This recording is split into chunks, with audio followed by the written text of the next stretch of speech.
Hey everyone, so I just jumped back into the Killing Floor franchise after years away and I have spent some solid hours with Killing Floor 3. Let's just say it's a mix of blood, fun and some frustrating design choices. This isn't a full review, but more of a first impression from someone who's been around since the early days of Killing Floor 1 and Killing Floor 2. Let's start with the good. Combat still feels great, no doubt about that. The shooting responsive, the gore is satisfying, the new mid system really delivers those brutal explosive headshots we have come to love. Enemies dismember like it's a 2009 all over again, but shinier and nastier. The flamethrower sounds like hell itself, it's roaring through the barrel. Probably the most metal thing I have heard in a while. I really like that. Movements also much better this time around. They have added things like power slides, mantling and dodging. It feels more dynamic, even Doom Eternal like in some moments. It's fast, fluid and definitely a step up from Killing Floor 2 more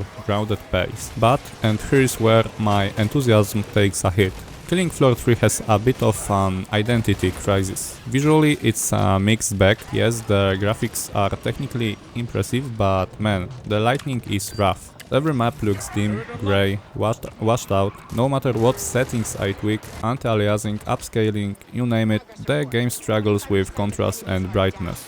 The flashlight doesn't help much either, and it ends up making the atmosphere feel bland instead of terrifying. Worse still, the visual style seems to be drifting from Killing Floor's horror roots into something more generic. It's like they are trying to blend in with Call of Duty zombies or even Overwatch. I kind of miss the darker, gritty aesthetic of Killing Floor 1. Let's talk about quality of life or the lack of it. The hub area, cool for the first 10 minutes, but having to run to helicopter every time just to start a match, it gets real old, real fast. That whole immersive base setup becomes a chore when you are just trying to grind a few rounds afterward. And the matchmaking system needs serious work. Too often I joined mid games and was thrown straight into spectator mode, forced to wait for the wave to end. No option to join a fresh session.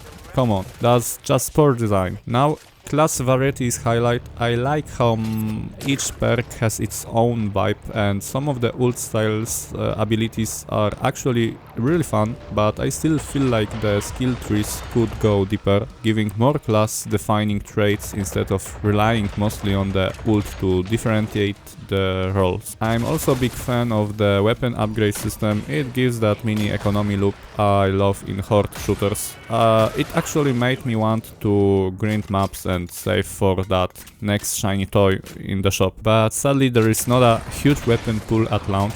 30 guns sounds okay on paper, but it feels thin after a few matches. On a personal note, I am not a fan of how certain characters are locked to the certain classes. I know that's a hero shooter direction, but it doesn't really work for Killing Floor.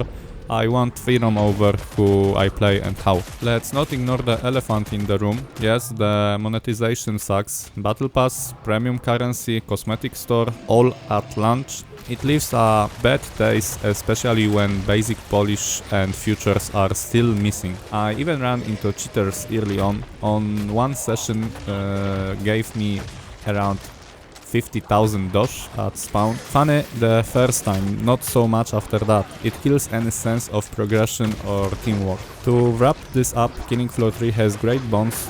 The shooting, the gore, the cooperation loop, it's all there, but it's also missing heart. Between the bland visuals, frustrating systems and greedy monetization, it feels like a game torn between its roots and a modern, soulless live service mode. I am still playing and I'm hopeful Tripwire can turn it around, but for now it's fun with a lot of asterisks. Let me know in the comments, have you played Killing Floor 3? Did it click for you, or are you also stuck in spectator limbo like me? Catch you in the next one.